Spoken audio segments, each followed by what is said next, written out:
Hello friends, কেমন আছো তোমরা সবাই? নিশ্চয়ই ভালো আছো। দিনটা সকালবেলা শুরু করলাম ভগবানকে প্রণাম করে আর একটু যোগা করে।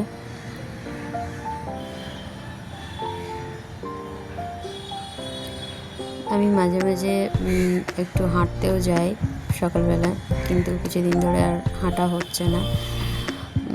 একটু ক্লান্ত থাকছি, রাত্রে ঘুমোতে দেরি হয়ে যাচ্ছে। যাক, আমার সুপার মার্কেট সকাল সকাল চলে এসেছে আমার মানা বাজার নিয়ে। আমি ওখান থেকে একটু বাজারটা করে নিয়ে নিলাম।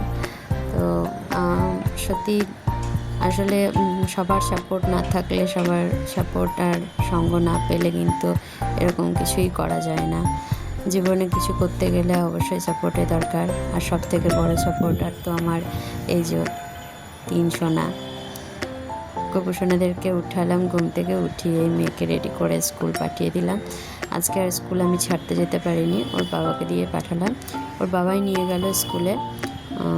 আমার একটু ক্লান্তি ছিল কালকে, যেহেতু ঘর তো পরিষ্কার করেছি, খুব ক্লান্তি ছিল, ঘুম থেকে উঠতেও পারছিলাম না। তবু যাই হোক, উঠে ওকে রেডি করে পাঠিয়ে দিলাম। এই দেখো, গাছগুলো এখনও ফুলটা ভালো করে ফুটতে পারছে না, কিছু কুঁড়ি খেয়ে নিয়েছে, দেখাই যাচ্ছে।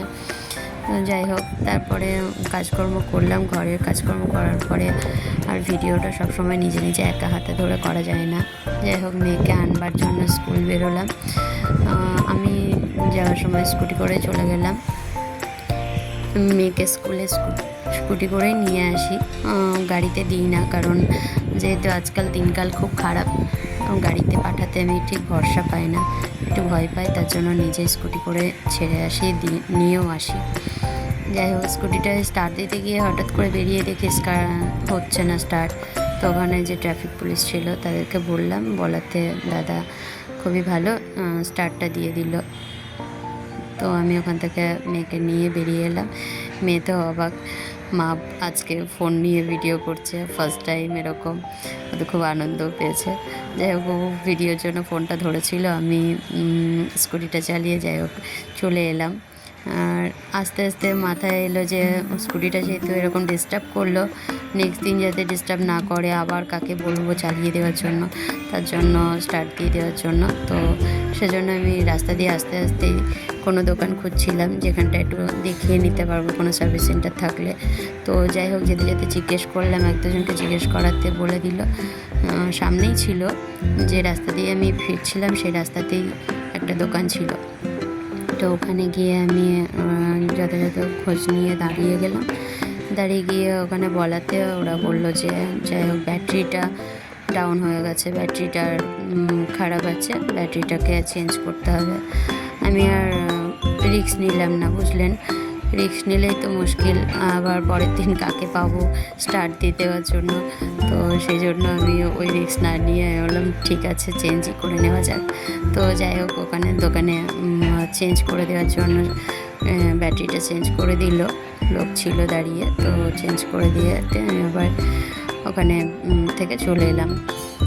আসার পথে একটু বাজারও করে নিয়েছিলাম, কিছু জিনিস নেওয়ার ছিল, দোকান থেকে নিয়ে সোজা ফিরে উপরে উঠতেই দেখছি মেয়ের টিউশন ম্যাম এসে দাঁড়িয়ে রয়েছে। তো আমি তো বুঝতে পারিনি, আগে আমার একটু দেরি হয়ে গেছিলো স্টার্ট দেওয়ার জন্য, তো উনিও দাঁড়িয়েই ছিল চুপ করে। তো তারপরে ম্যাম পড়াতে ঢুকে গেল মেয়েকে নিয়ে। তো আমি একটু চাটা করলাম, করে মেয়ের জন্য একটু কর্নফ্লেক্স চকোস বানালাম, আর নিজেরও একটু চাটা খাওয়া হয়নি সকাল থেকে, চাটা খেয়ে নিলাম। তারপরে সারাদিনে ওর টিউশন হলো, আমি ওদিকে কাজটা সেরে করে ব্যস্ততাতে আর কিছু করার না, সোজা রান্নাতে চলে গেছিলাম। রান্নাটা দেখতে পাচ্ছি যে সেরকম ছিল আমাদের নিরামিষ রান্না, কী আর করবো। এই যে কাঁচকলার কোপ্তা রান্না করেছিলাম, ডাল করেছিলাম। আর এটা যেটা দেখছেন, এটা হচ্ছে কাঁচা কলার যে খোসাটা থাকে, সেই খোসাটা বাটা। তো আর গন্ধরাজ লেবু ছিল, খুব ভালোই লেগেছে খেতে। তারপর খেয়ে উঠে একটু রেস্ট নিতেই আবার চলে এলো মেয়ের নাচের ম্যাম। তো নাচের ম্যাম এসে আমাকে বললো যে তোমার ব্লগ আমি রোজ দেখি, খুব ভালো করতে থাকো এরকম। তো যাই হোক, ওরা নাচ কমপ্লিট করছে। তো এই ছিল আমার সারাদিনের ব্যস্ততা। তোমরা অবশ্যই লাইক কমেন্ট করো আর ভিডিও ভালো লাগলে রোজই দেখো।